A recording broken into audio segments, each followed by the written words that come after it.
All right, we are live. Yes, we are live. Oh, you can actually share the post on my Facebook. I'm not sure whether you have seen the Facebook post. Have I sent you the link? No. Not yet. Okay, hang on. Let me just do a quick one. Okay, all right.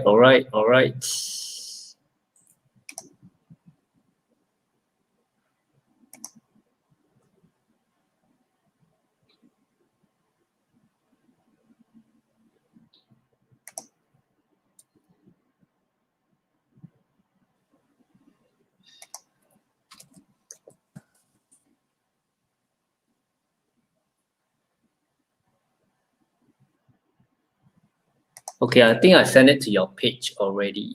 Yeah.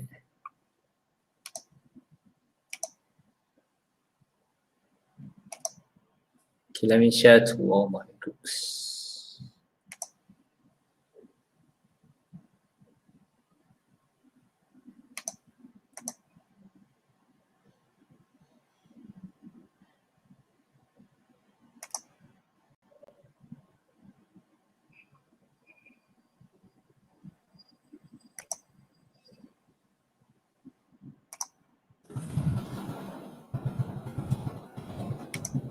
Hang on, just a moment. No problem.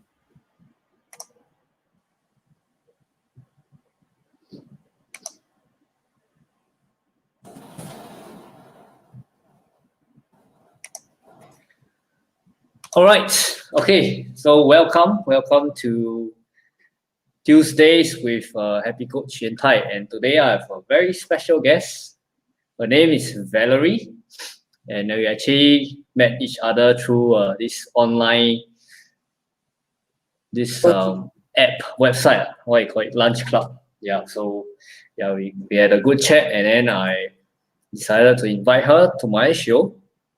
All right. So Valerie, so maybe you share a little about what you do and why you do what you do. So I call myself a movement artist, and that basically means I create art and I perform and I dance. And it's not I have this view of dance that is not just what you would think like dance is, but I think of it as like movement. Yeah. So it's like a broader perspective. Okay, Why I do what I do? Well, that's a tough question. I would say I strongly believe that we should pursue what makes us feel alive, and dance is for me something that like really makes me feel alive. Yeah. Has it always been something that you wanted to do when you were young? Do you like aspire? Do you dream to be a dancer? All the while. I started because my then best friend was like 4 years old. She took like tap dancing classes. Then I, being 4 years old, also wanted to do the same. And then my mom brought me to the CC, and then there was only ballet, so I just started with ballet. And ever since then, I've been taking dance like primary school, secondary school, JC, yeah. And I think I knew I wanted to be a dancer in secondary school. Actually, like that was when I wanted to. Was there someone who inspired you or someone that you looked up to? Not really. I just enjoyed it so much. Yeah. Just. So when you were in school, how much time do you spend? How much time do you spend dancing? A lot of time. Yeah, like for example in uni, right, there's this like inside joke. We always call ourselves like full-time dancers, part-time students. Because we just spend so much time dancing. And like for me, when I go to school, right, I would actually wear my dance clothes. Like so everybody will always, like my friends will always say, have dance later, is it? That's why. Yeah. What kind of dance do you do? In uni, I did like contemporary and also like hip hop, street style kind of dancing also. Yeah. But right Okay, now, okay. I'm mainly a contemporary dancer. But I also try to expand my movement practice by learning all sorts of other kinds of dance. So, like for example, social dancing. There's like bachata, zouk, salsa. Recently, I also picked up pole dancing, which has been really very fun. Mm, mm, So all sorts of like movement actually. mm. So like Okay, learn bouldering. just to educate the rest of us who don't quite know what dance is, what is exactly a contemporary dancer and how is it different? So if you ask me, I will give you like sort of a dance history crash course as to what I at least what I think contemporary dance is. I think there will be this conception that contemporary dance is like lyrical, which is not wrong. It's just that so to give a perspective would be this. Let's go back to like starting Western dance history. So we start with ballet. So those are like for the royal courts. Most people know what ballet is. You know, the tutus, the point shoes on the tippy toes, the That's where it pirouette. started off lah, when you were very young. I mean Western dance. Let's talk about like more Mm, classic Western dance. So that's like the mhm, classical mhm, dance. Then after, so if you go to dance school, this is the kind of history they'll teach you lah. So, but of course, if you're talking about Asian dance styles, it's completely different. Um, so after ballet comes modern dance. So every dance style is actually a kind of like a revolution or a pushback against the previous dance style.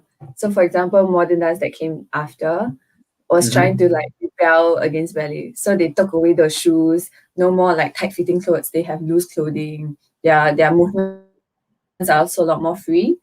But it's also very, very codified. So when someone says modern dance, right, actually I can name you like the different dance styles like Graham, Horton, Cunningham. It's very specific. It's like ballet. Alright. I can name all the steps. I can like this is a contraction, a turn, like there's very specific terms, and I can say it all. And then those who know this form can execute all the same steps. Yeah, so very, very Okay. codified, very structured. So it's not whereas later on you see contemporary will be very different. Yeah. So okay, after modern dance comes postmodern dance. And postmodern dance again another rebellion against modern dance. And basically Okay. the postmodern artists push the boundaries even further. They ask like, okay, so why must dance be, have music? So sometimes they will dance without music, or there's this piece that they just stood standing for like 4 minutes 33 seconds, just standing, and to them that is part of dance. Or they would like just walk on stage, sit down, very, very pedestrian movements. And it's all on stage, and they're questioning what exactly is dance. Can these movements also be considered dance? Because like even when you stand, we actually don't know it, but we are actually trying to balance. We just been so good at standing that we actually don't feel the subtle shifts. And for example, Steve Paxton called Yep. it the small dance. Yeah. So after the postmodern, then comes like contemporary dance. So basically, contemporary dance is whatever that you cannot put a name to it. So it's not Okay. ballet, it's not postmodern, it's not modern, it's not other dance styles like it's not street dance, it's not tap, it's not jazz, it's not all other social dance styles, and it's not break dancing. And then you call it contemporary. So Yeah. So contemporary, contemporary dance comes with music, right? It follows the and it music, or cannot also. so it can be with or Both. without music. Yeah. Alright. Basically, I cannot really tell you what contemporary is. I can just tell you what You contemporary can is tell not. me what is not. Yes. Like it's not ballet, it's not modern, it's not hip hop. Yeah. Okay, But okay. So it's not why hip hop. contemporary dance? What's your story there? Why do you choose So this particular? yeah. So I think I did over the course of like I did like ballet, I did Chinese dance, and then in like JC like some modern or contemporary dance. And I think personally for me, it was like because having come from like ballet, it's always the storylines are all very cliches. There's like some prince and princess, and then all the like imagery also is like, oh, imagine you're in the garden that kind of thing. And I think for me, contemporary was just a lot more relatable. Like the themes, even the themes that explore in the dance wasn't just, prince and princesses about looking pretty. I think some of it can be also very like emotion driven or maybe concept driven. And I think I appreciated that kind of relevance lah. Yeah, like you really connect to it, I feel. And also because I mean the word contemporary itself also suggests like a certain sense of like now like more relevance to us. Yep. Yeah. So I think that's why I really identify with it. Whereas I mean there's nothing wrong with like other forms like ballet and all that, but at that point in time I just didn't identify so much with it. Yeah. I just I didn't want to like look pretty all the time. I wanted to also be able to express certain emotions, certain ideas and concepts with the body. Yeah.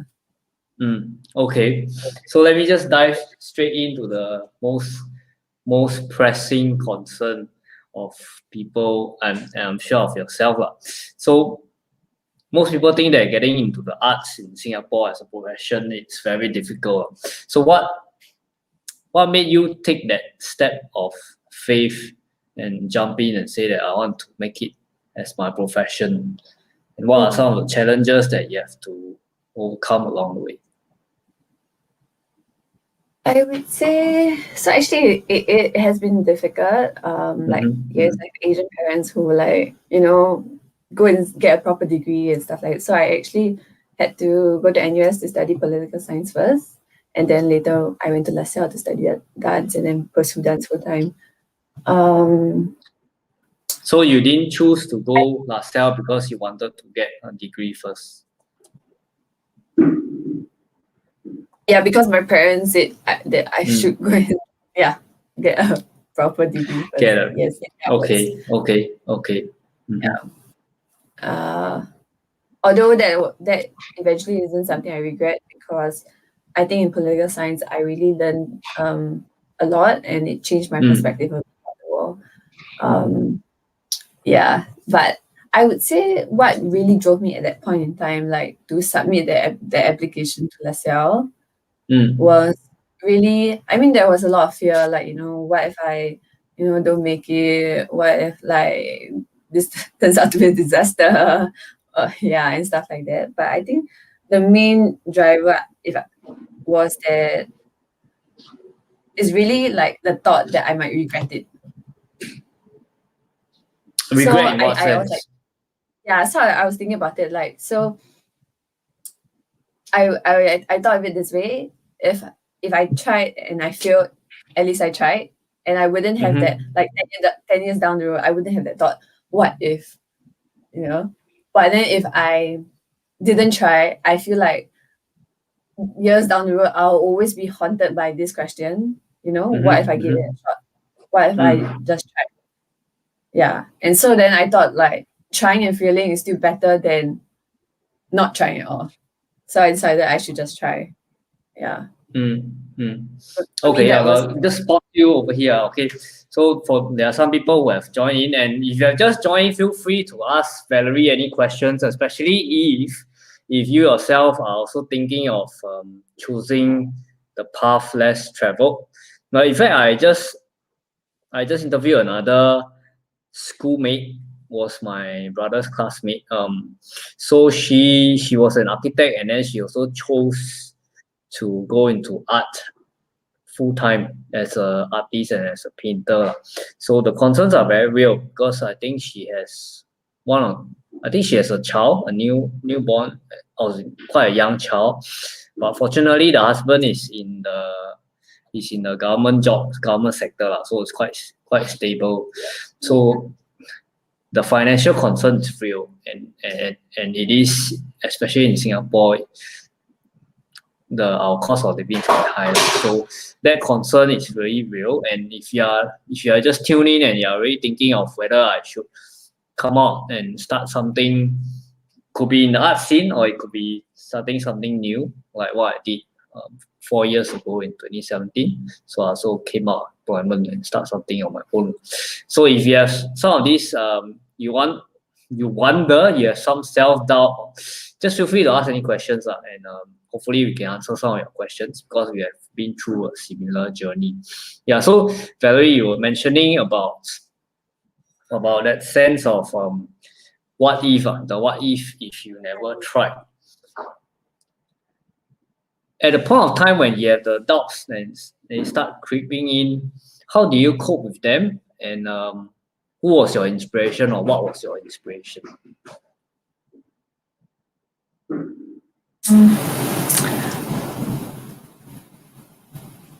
I would say in more recent years, we had this conversation before, like I listened to quite a bit of Gary Vee. So I would, and okay, for people who don't know, Gary Vee is this like famous entrepreneur, and yeah, he also went through a lot of hard times, and he was an immigrant, and yeah. So I think for me, it's a lot of mindset changes that really got me through it. Things like having patience, things like, you know, you do it because you love it, and not because, you know, you want to get external validation.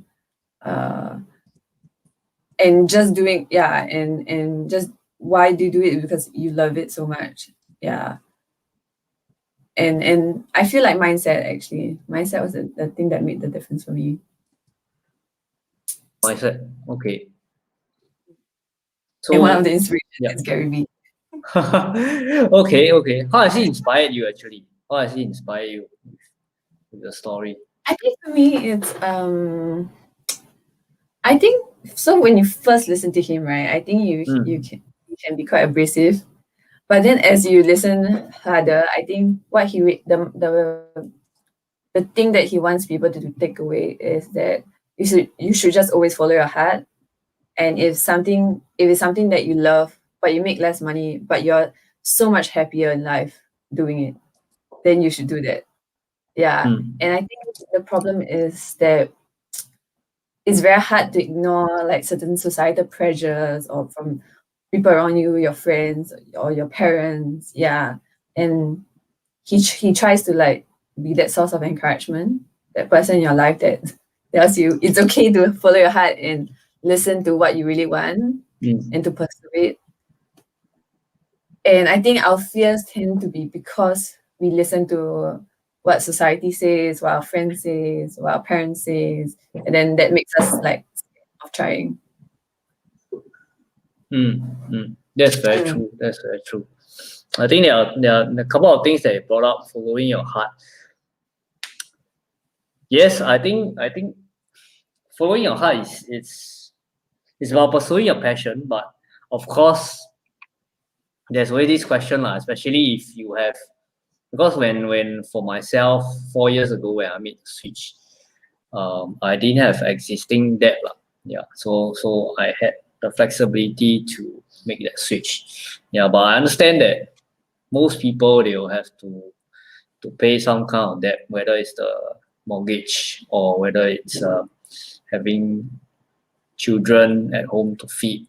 So that there's always that question of the balancing that practicality and pursuing the passion. Yeah, that's very true. But I think at the end of the day, what's really sustainable is that you know that, yeah. So it's the ikigai concept, It's about balancing your passion, your purpose, and your abilities. Yeah. So ideally, we can balance all three. But if not, then you got to look for the next best option, which is to balance the align the purpose and passion and your abilities. Yeah. So Valerie, actually, can I add to that? Yeah. Sure. I think that so it's not. I think even Gary Vee's message is all about practicality as well. He isn't like asking you to like quit and then just go and do what you love. He will often say stuff like, continue in your job, but you know, start doing things about what you love and trying to make that like the side business, for example.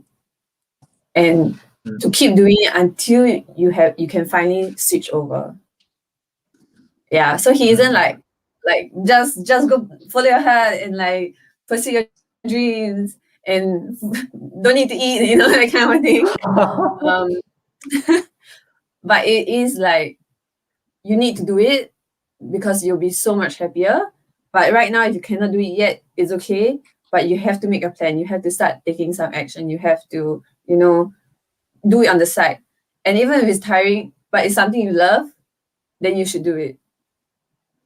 And slowly you will be able to like transition. Yeah.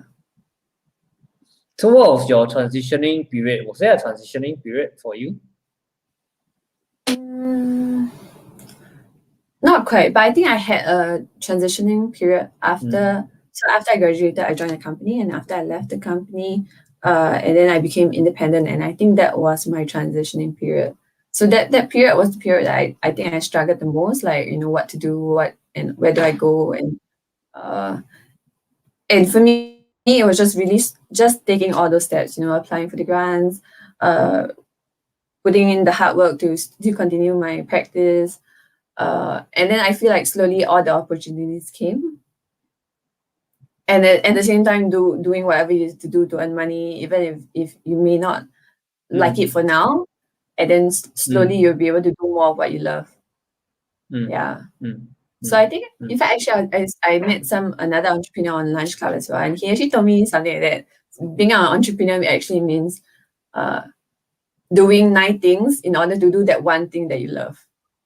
So you have to do 10 things. You have to do 9 things that you don't like in order to do that one thing that you love. So I thought actually that was a moment for me, and I thought like actually it's true. Like even as being an independent artist, there are things that I have to do that I don't like the administrative stuff and all that. But I have to do all those in order to do that one thing that I love. And slowly over time, hopefully that those things get less and less, and then you can do more of the thing that you love.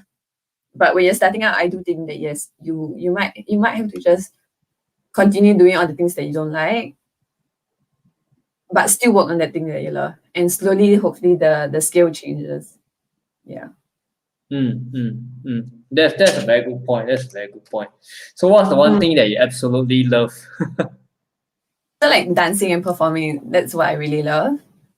But I don't like doing like the admin or even like the social media managing part of it. I don't like the posting, the captions and things like that. I like post-production stuff. I don't really like. Post-production. But being in front of the camera, or like performing or creating, being in the studio, choreographing, things like that I like. But there are other parts of it that I don't like. But I just I just have to do it. Yeah. Yeah, that's very true. Yeah, it's very true. Because there isn't. I'm sure it's the same for you too, right? Yeah, it is. Because there are also parts of the business process that you absolutely don't like. Yeah, like for me, it could be. I absolutely like to meet people. I like to find out. I'm very curious about how people think, how people act, how people respond. But things I don't like is when I get ghosted by people. So it really makes me yeah. So there are really things that I don't like as well. Same as you. But yeah, correct. Yeah, absolutely spot on there. We do the 9 things that we don't like. Absolutely hate. Some of them we absolutely hate just to do that one thing that we really love.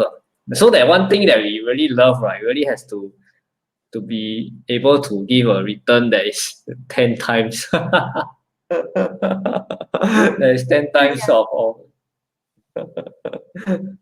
yeah. That's a very good point. And it's worth it, right? It's worth it. Yeah, it's worth it. Really worth it. It's worth it.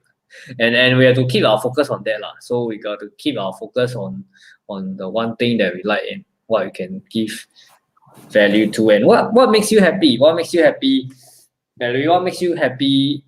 Is it after a performance? Is it when someone tells you that when people applaud after the performance or tell you that they totally enjoyed the performance, or what was it that you absolutely enjoyed? Actually, I think I just love like dancing itself. just when I'm in the studio or even on stage, and okay, on stage I feel like there's that connection with the audience. But even alone in the like alone at home, just dancing by myself, it's something I love. I think it just makes me feel so alive and so connected to myself. Yeah. I remember being asked before because okay, when I was in NUS, I did enjoy studying political science as well. It wasn't like I hated it. But I knew I wanted to study dance because when I was in the studio, whatever I went through in political science paled in comparison to dance. Like I could just feel the difference. But and it's not to say I didn't enjoy it. I did enjoy then the lecture we got in NUS as well. Yeah. So I knew I had to pursue dance. So how has political science, how have you grown through those years in NUS, not just studying political science? How have you grown through and looking back, what's the good thing that you get out of it? The main thing is how I see the world and how I think. Yeah, because I think the most valuable thing I think I got from NUS is that whenever I think about an issue, I don't like just absorb it. I'll like critically examine it, and then I will think of alternative arguments as well. And it's just that process of thinking that you are okay with holding like contrary thoughts in your head, and that's okay. Yeah, I think for me that changes the way you see the world as well. And I feel it does like also help in me being an artist. Yeah, that I don't like see the world only in like black or white. You know, there's a lot of grays, there's nuance. Yeah. Actually, I thought of something recently that I watched. Yeah. I watched Tim Ferriss like Fear Setting. Have you heard that? I haven't. So actually, okay, so I think one thing that I really got from that, because I just thought of it because you're asking me why I chose dance, right? And so he said that we should actually list out our fears. So the first part of it is, I think, what if I fill in the blank, you know, pursue dance, become a happy coach, you know, whatever you want to, right? And then you define all the fears. So like, I don't know, can't make money, blah, blah, blah, blah, blah. Just go down the whole list and then define all the fears. And after that, that's one column. And then in the column, you rate the impact. So maybe like 10 out of 10, oh, this is super scary. 1 out of 10, not that scary, you know? And then after that, you have another 2 columns that you can prevent the fear from happening or repair the fear from happening. Then the next part is about like what might be the benefits of an attempt or a partial success. So it's not even like a full success. It's like if you attempt it itself, it can be a success. You can gain some benefit. And if you just even a partial success, you also can gain some benefit. So again, write it all down and then scale from 1 to 10. Then the last one, which I thought was the most interesting one, is that what are the costs of inaction? So in fact, not doing it could cost you something. Because we always think like, oh my God, doing it will cost me a lot of things, like I can't make money, blah, blah, blah. But what's the cost of not doing something? The cost of inaction, right? So it can be like financial, emotional, physical, right? So like, I guess if we really evaluate the cost of inaction for something like not pursuing your dreams, it can be quite high, actually, like emotionally, and that emotion also will take a toll on like the physical. And the only thing you gain maybe is financial most of the time. But you can't evaluate your life just only on financial gains, right? Yeah. Correct. Oh, that's very interesting. Well, yeah, this idea of of inaction. Yeah. This What do you actually lose when you don't take action, when you don't pursue your dreams, when you don't fill in whatever blank you want to fill in? Take that break that you need, that vacation. I don't know. It sounds like Yeah. the Cartesian logic. Yeah, so the Cartesian logic is basically it's divided in 4 quadrants, so similar. So you start out with the quadrant, what will happen if you make this decision? Then what will happen? What won't happen if you make this decision? Then you go on to what will happen if you don't make this decision, and finally what doesn't happen if you don't make this decision. Yeah, it's called Cartesian logic. So this how you this the method that we use to help people who are stuck at a certain decision, like for example yourself at maybe few years ago when you're making a decision whether to sign up for LaSalle and continue to study LaSalle. So the decision could be that, and then what are the things that will happen if you go to LaSalle? What are things that won't happen if you go to LaSalle? What are things that will happen if you don't go to LaSalle, and what are things that don't happen? Yeah, that basically that. Yeah. And then I think sometimes most of the time, I think I would say most of the time we make decisions based on our heart. Yeah, based on our heart. But sometimes it's good to have a balance also on the heart and head.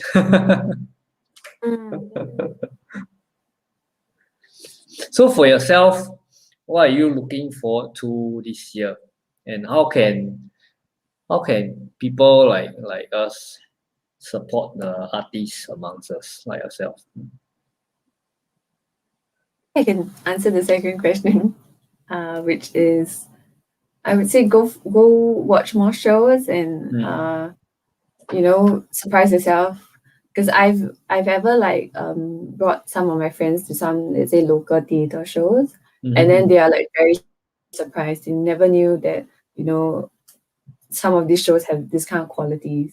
They all they watch is all they've ever seen about like local is from like TV, right? Like Channel 5, Yeah, Channel 8. correct. Yeah, but I think I would say a good number of us haven't actually stepped into a theater before and watched like a play or a theater show, or it can be dance as well, or music, and you actually realize that there is a lot of good quality art in Singapore.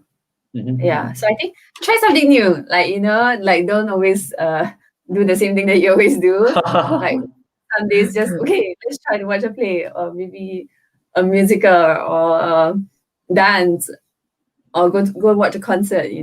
Yeah, I would say Some of the performances resume, as in yes. they're back on. Yeah. Because with So like safe distancing and all that. Yeah. Yeah. So are there any projects that you are currently involved in? Maybe you can give a shout out as well. My projects are kind of far away, probably in March. In May and June. Yeah. So follow me on Instagram. I'll update it regularly. Update on Instagram. Okay. So please follow Valerie. It's Valerie Lim, full stop and underscore. Does it have a special meaning? Why is it a dot and underscore? No, it's just I couldn't get the name, so I just needed to add some things in order to get the username. Yeah. So there are many Valerie Lims. Actually, there are. It's so hard. Even like my email and stuff like that, it's so hard to get. So your email also has a dot and an underscore. No, eventually I managed to get one, but it's not easy. Yes, there are a lot of Valerie Lims. I don't know why. I think Lim is a common surname. Yeah, Lim is a pretty common surname. Lim, yeah, it is pretty common surname. And Valerie is also quite common. Well, mine is quite unique. Mine is Yun Tai, so it's quite unique. Yes. There are not many, but yuntai.com, somebody bought it. It's actually a Chinese construction or engineering company. Yeah, so I have to buy the domain with my surname Liu inside. Yeah, anyway, back to you. So yeah, so What am I so what are you looking? looking for?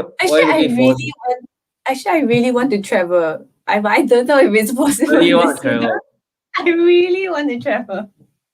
Where? Just feel like I want to see something different, like another culture or even like nature. Yeah, I just want to see. Yeah, Do you think Where it's was the last possible? place you traveled? Where was the last place you traveled? I think Europe in 2019. Europe. Yeah, that was when I did my 2-month European trip. So I just went to Europe for 2 months and took classes from like some of the greatest like movers in the world. Yeah. And as well Wow. as did a residency there. So I did a project with a group of people. Yeah, it was a immersive theater project. So that immersive theater is something that I'm very interested in as well. And I'm hoping to create more of it in future. So What is immersive theater, immersive theater? Sorry. yeah, I was about to explain it, which is like, can you imagine yourself inside a movie, something like that? Oh, Meaning okay, that okay, meaning okay, that it can be, let's say, okay. I mean, the really famous ones, they have like an entire building with many floors and many rooms. So you're free to explore any room that you like. So you can like step into one room and then it can be like soil and trees. And you step into another room and then it's like dark. You step into another room and another scene happens. So just take any story, for example. So like, let's say Shakespeare's Macbeth, right? So you have maybe Macbeth in this room, then he goes to another room, then he goes somewhere else. And then there are concurrent storylines happening because there's not only Macbeth, there's Lady Macbeth, the three witches, there are many other characters around. So there's not just one thing you can watch at any one time. You have many choices that you have to make. Like, do you want to follow one character and then just keep following him the whole show? Or do you want to stay in one room and then see who comes in and out in this room? Or do you want to just like explore any room that you like, and then if you find a character, great. If you don't find a character, it's also fine. Yeah. So to me, Okay. that whole idea is very exciting. The whole So idea that you were involved in the production of one of these, or you were just understudying and learning? we created something like that, but not so big scale, like maybe just a few rooms, that's all. And then one storyline. I also did something similar for my dissertation in LaSalle. So I put out a performance based off Black Mirror's San Junipero. The storyline is something like that. And then I partitioned up the rooms, got my friends like dancers, actors, musicians to play live. Yeah.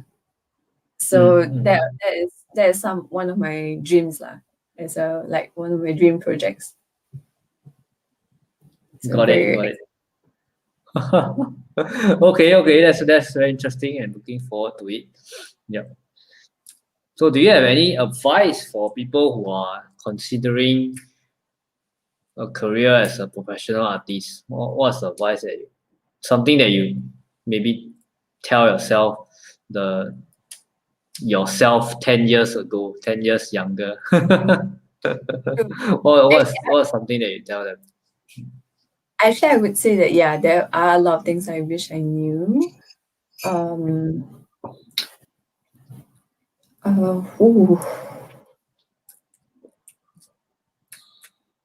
Advice for maybe a younger self would be, Imagine you're writing a letter. What will you write inside a letter to someone that you can somehow you magically post and it goes back 10 years to yourself? it would be probably something like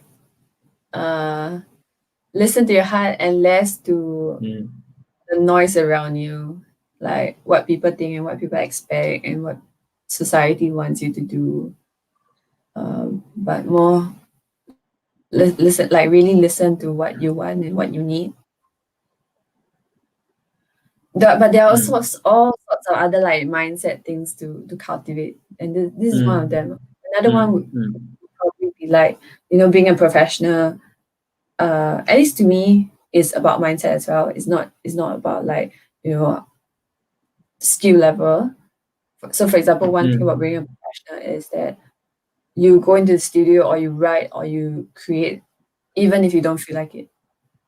So because that's what being like, you just do it because you love it, but some days you may not like, there may be some dread, right? You may be tired, your muscles are aching, I don't feel like dancing. But I would say that the difference that from being an amateur and a professional is that you still commit yourself to the practice. You still go into the studio, you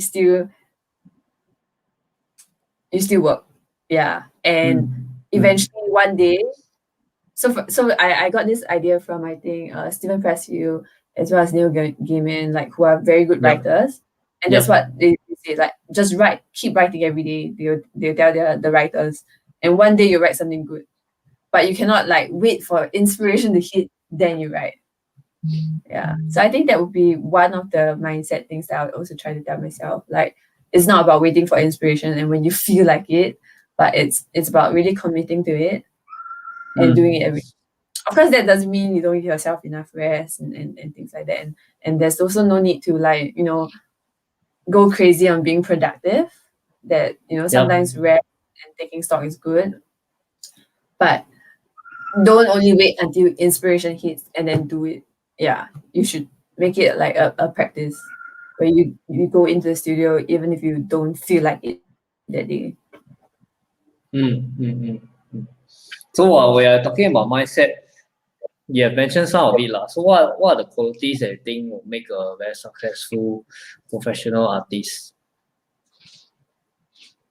So I think what I just said is one of them. I think both of what I said is one of them. Both of them. I do think that being an artist means that you also have to sometimes really listen to what you think will make good art and not be too influenced by what other people are saying. Of course, this is a tricky balance, right? Like, you also need to hear feedback. You also need to be able to take feedback. But also not too affected by some of it. So by that negative comments. Yeah. So that you can really hone in on what you want to say as an artist and not what you think people want to hear. Yeah. Which is different. Or what you think people want to see. Yeah. And I think most of the great artists have always been like special in that sense. They create something very different because they really listen to who they are. And as a result, they make really good art. Whereas if you only you just like pander to what people want to see, yeah, it tends not to be that good, I feel. Got it. So what's your advice for those people who want to start out as an artist, but then they still have bills to pay? How would you advise them to transit, and how would you advise them to earn enough so that they can eventually transit fully to become a professional artist? They do what you have to do to survive. Whether is it still stick to the job that you have or stick on the 9 things that you hate, but continue doing that one thing that you love. Yeah, and to keep working on that one thing that you love, so that that one thing becomes a bigger proportion of the pie, and eventually you don't have to do so much of the things that you hate. Yeah, so like really work really hard to like keep doing it, and maybe put it on social media, things like that too. And like, yeah, there are some days you may not feel like doing it, but you still have, like, being professional does mean that yes, you still continue to make it a practice. You still continue to do it, and slowly one day you will be able to transition. Were there times where you struggled financially, and how do you get through it? Or you're quite blessed? So again, Gary V. Gary V. I'm gonna call him all the time. Yes, he likes please follow Gary V. Yeah, he has great content. Actually, he is I feel a really good person to follow because of content. And you have all sorts of people saying like, he changed their lives and things like that. He likes to say like, stop buying dumb shit and like things like that. So I think, yeah, a lot of times we don't. Okay, like, I mean, I'm talking about sometimes that I feel that we realize we don't have to spend that much money on certain things, or what are you willing to give up in order to do that one thing that you love? So sometimes the night things. So what do you give up? Certain things. What do you give up to pursue? So like for example, I hardly shop. Yeah, I hardly like buy clothes. High five. Yeah, it's harder for women though. I must say that Yeah. pressure Respect. is stronger for women and things like that. Yeah, like even like makeup or skincare and stuff like that. I don't really buy stuff like that. Yeah, so I need to spend actually the bulk of my money. I think is mostly on like classes, like self-improvement thing. Yeah, that I feel like okay, I those is worth it. But like things, I hardly buy things, I would say. Yeah. And food lah, of course, you must eat, right? And yeah. Yeah. But don't eat out at expensive places too often lah. Yeah. Of course, lah. Yeah. But I mean even the not expensive food can be yummy and nutritious too. So yeah. Yeah, when I was first transited out of my paid job, I went from earning about 6,000 per month as a pharmacist manager to zero. So I was living on my savings. So literally almost every day at subtype along. Yeah, been through that. Yeah, been through that phase. Yeah, because living on my savings. I think that I didn't have mortgage to pay lah. So most of my peers all had mortgages to pay. So I can understand why the inertia for them to move out of their own job, just stay on their job and become an employee for the rest of their life is very real. It's very real. Yeah. It is. But I think it's to remember like what's the cost of inaction. Yeah, that's what's the cost of inaction. And quite surprisingly, or rather not surprisingly, a lot of people they rather be unhappy where they are, just to them the job is just bringing home a paycheck. Yeah, really, that's quite a sad thing. That's why we need the happy man club. Yeah. I mean, I guess the very fact that your message resonates and that you have business actually means that there is this gap and there is this need in Singapore. Yeah, there is. Yeah, because we pursue the wrong things lah. We pursue the wrong things in life, and those things that we pursue, at the end of it, we kind of realize that it's not sustainable. Yeah, it's not sustainable. So it's about realignment, and that's where what I do as a life coach is to realign people to their values. Yeah, and then also as a financial planner to realign them to their money goals. Yeah, it's about money and mindset. The two things are two M's: money and mindset, and of course mastery of your skills. Yeah, so you can align the three of them, then you'll be happy. You'll find happiness in your life.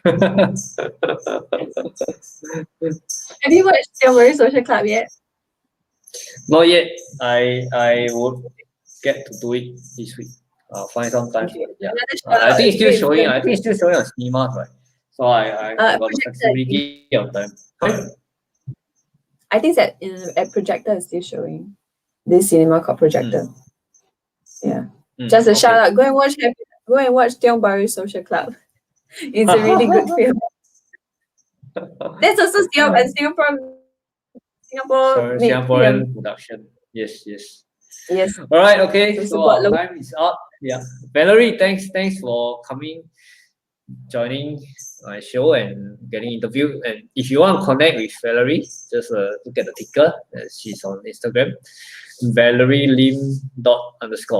Yeah, and support local artists. And if you know of friends, right, who are artists or they are planning to go to become a full-time artist, please support them. Because local artists really need support.